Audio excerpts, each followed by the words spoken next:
Shalom, shalom, everybody. We are at the end of the day, transmitting from Jerusalem, transmitting from the Mount of Olives. And you can actually see the Temple Mount on the back, and you can see the Kidron Valley as well. And I'm going to be explaining the significance of Jerusalem in the clock of God. We're going to talk about Jerusalem as the clock of God. Why am I saying that this is the clock of God? Because according to what happens in Jerusalem is going to determine when Yeshua is back on this earth. So this is actually highly significant. Okay, we are on the Mount of Olives. This is the mountain that Yeshua actually went up to heaven. This is the mountain that Yeshua is going to come back to from heaven to come and resurrect the dead and pick us all up with him, and we go and reign with him for 1,000 years. This is the mountain. I am actually standing on the Mount of Olives, okay? And I'm going to be showing you the scriptures and the connection of that also with the Temple Mount, where the temple might be eventually when the temple is constructed, and so on. Okay, so bear with me. Okay, so what we're going to look at is about Jerusalem. Jerusalem in Hebrew is Yerushalayim.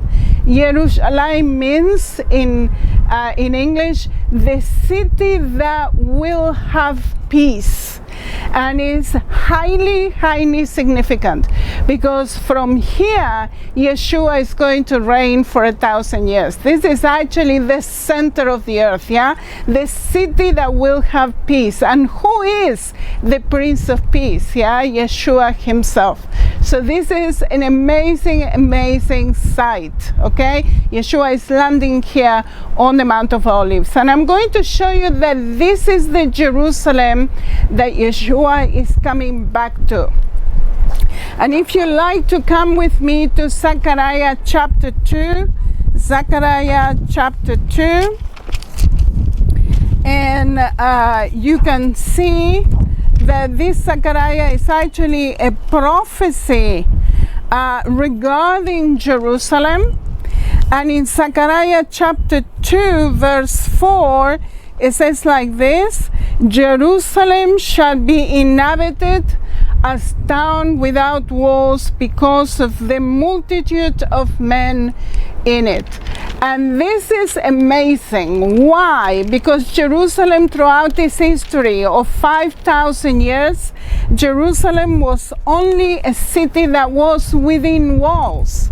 But from the time that the Jewish people started to come back to the Jerusalem, the old city could not hold everybody, and therefore Jerusalem started to grow outside of its walls. So the prophecy of Zechariah is talking about the Jerusalem of today, that you cannot fit it within walls. Okay, so this is my opinion, that Jerusalem of today is the Jerusalem that Yeshua is coming back to, the Jerusalem that you cannot fit it within walls. Why am I saying this? Because in Zechariah 14, which is, I remember, it's the same vision. Zechariah 14, it says like this, Zechariah 14 verse 2. For I will gather all the nations to battle against Jerusalem. Now this is highly significant because, as you probably know, the United Nations hate the fact that Jerusalem is in the hands of the Jewish people. They don't want this capital to be the capital of the Jewish people. They want it to be an international city. yeah, in 1947, with the UN partition of the land, the United Nations decided that Jerusalem was going to be an international city, a city for Jews, for Christians, and for Muslims. And yet Jerusalem is in the hands of the Jews. And therefore the United Nations, from that moment onwards, started complaining to the fact that Jerusalem is in the hands of the Jewish people. And this is why the embassies of the world, most of the embassies of the world, are actually in Tel Aviv and not in Jerusalem. Apart from 2 embassies that actually moved their embassies here, 2 countries that moved their embassies here in 2018, which is actually the United Nations and Guatemala. Okay? As we were saying, the United Nations actually hate the fact that Jerusalem is in the hands of the Jewish people, and therefore the United Nations so far has given 45 resolutions against the Jewish people from its beginning in 1945 until today, which is actually the most against a country ever in the world, yeah? And this is because, one of the reasons is because Jerusalem is in the hands of the Jewish people. And we know that this eventually going to cause all of the nations of the world to come and attack Jerusalem. God is going to allow them to come and attack Jerusalem. Okay? And when they come and attack Jerusalem, this is why I'm saying this is the clock of God. When they come and attack Jerusalem, Yeshua is coming to defend it. Okay? As it says in Zechariah chapter 3, it says like this: "Then Yahweh will go forth and fight against those nations as he fought in the day of battle. And in that day his feet will stand on the Mount of Olives, which faces Jerusalem on the east." Okay? So here we are. This is the Mount of Olives. We are on the east of Jerusalem. This is the Mount of Olives is actually the eastern frontier of Jerusalem. And this is where Yeshua is coming to put his feet in. This is the place, okay, when he comes back to defend Jerusalem. So what's happening is this, that when we see the nations of the world coming to attack Jerusalem, we know the time of Yeshua is at hand, because it says he will come to defend this city. And it says also that the Mount of Olives, when he comes, will be split from east to west. And what's fascinating about this is that the Mount of Olives is a line from east to west. Okay? And what does it mean? That the Mount of Olives is going to split into 2. And it says in verse 8 that water will gush out. Yeah, living waters will actually come out of Jerusalem. And what's fascinating, absolutely fascinating, is about 5 years ago, Israel actually have found a river of water under the Mount of Olives. What does that mean?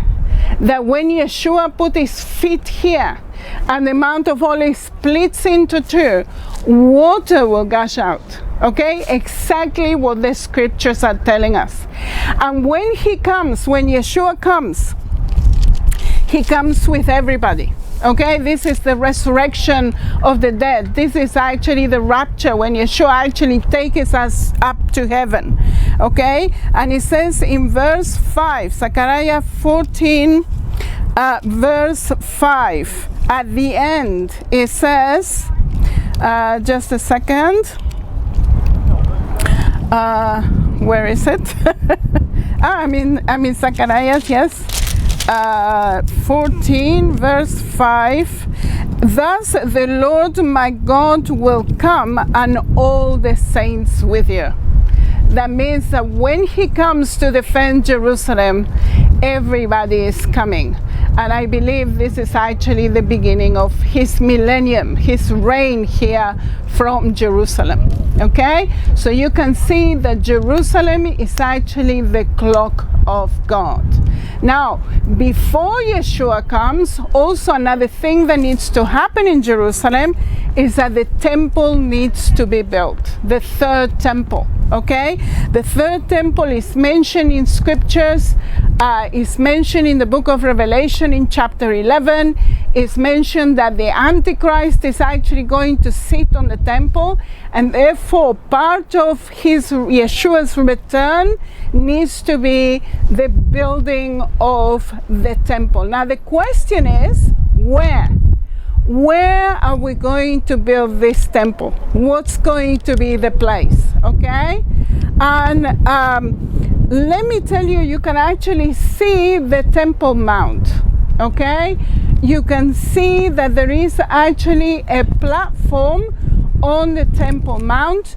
You can actually see the Dome of the Rock that is on that platform. And that platform was constructed 2,000 years ago by Herod the Great, who was not so great. Okay, he was the guy that actually murdered the innocents, and I don't know if you remember. Okay, now what happens is Herod the Great, and let me show you the diagrams. Herod the Great actually built that platform on Mount Moriah. Mount Moriah is where the first temple of Solomon actually stood. The second temple of Zerubbabel actually stood, okay? And that's Mount Moriah. What Herod wanted to do, he wanted to make a bigger and better temple than the Zerubbabel's temple, who was very small and insignificant. So what does he do? He actually builds a retention wall, around the Mount Moriah. He actually fills up that retention wall, and he makes the biggest platform on the face of the earth.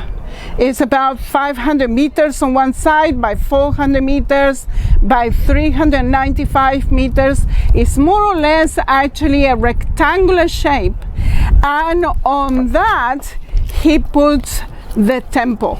Okay? This is actually a diagram of Herod's temple. Now, we know from the Talmudic sources where exactly Herod's temple was, which, by the way, was exactly where Zerubbabel's temple was, and was exactly where Solomon's temple was. How do we know that? Because in the Bible it tells us that Zerubbabel actually built exactly on the same spot.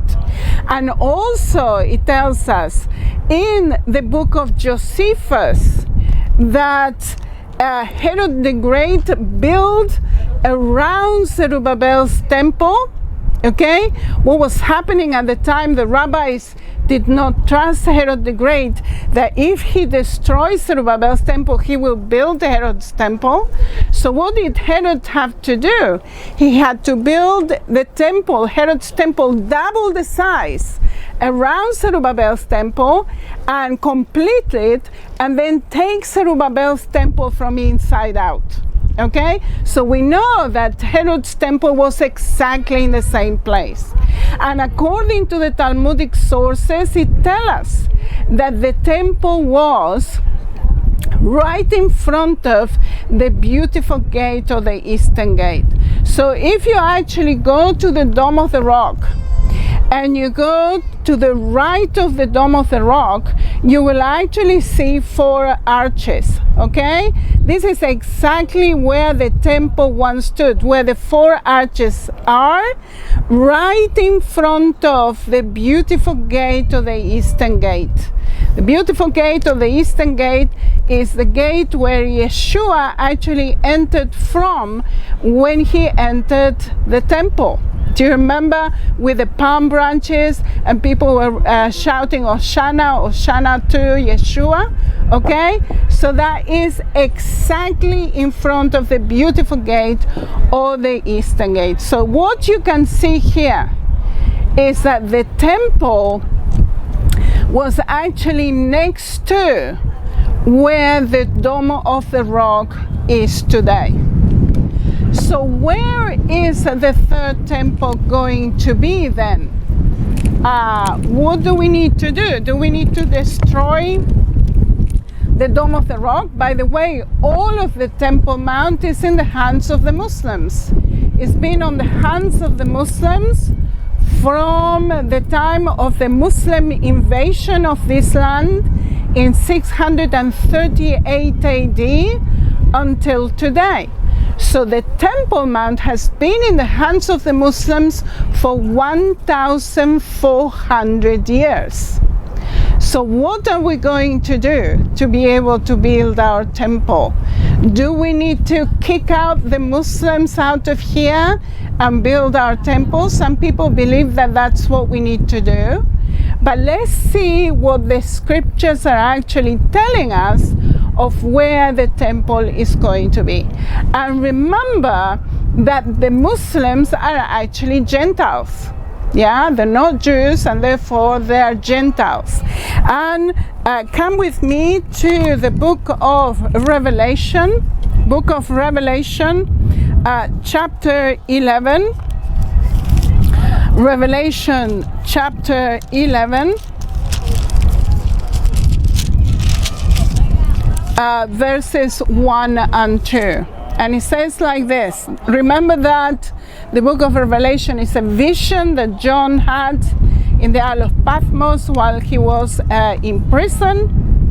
And in this vision, God says to him, rise and measure, or an angel of God, I think, rise and measure the temple of God, the altar, and those who worship there. But leave out the court which is outside of the temple, and do not measure it, for it has been given to the Gentiles. Now you need to say, wow. What the scriptures are actually telling us, that the temple is going to be next to an area that was given to the Gentiles. So it could very well be, if my interpretation is right, that the temple is going to stand right next to where the Dome of the Rock is today. How is that going to happen? I haven't got the faintest idea, because the Muslims, even to today, do not want to give up that area and hate the idea that the Jewish people want to build their temple there. Okay? So what does it need to happen for it to happen what the scripture are telling us? You know, maybe a peace treaty. Maybe Israel will have to give up something for the Muslims to allow us to build the temple there. Now, all the preparations for the temple are ready. And there is an organization that is called the Temple Institute. And you can actually go to the website of the Temple Institute and find out all the information that I'm going to give you. They have the money. They have the vestments. They have the instruments. They have absolutely everything they need to actually build that temple. In 3 months, that temple could be built. Okay? The only thing that they don't have is the place. Okay? So as soon as we have that place, the temple could be built. So I believe that we are actually very close to the coming back of Yeshua to this earth. And Jerusalem is the key. Jerusalem is the clock. Whatever happens in Jerusalem will determine when Yeshua comes back. Amen?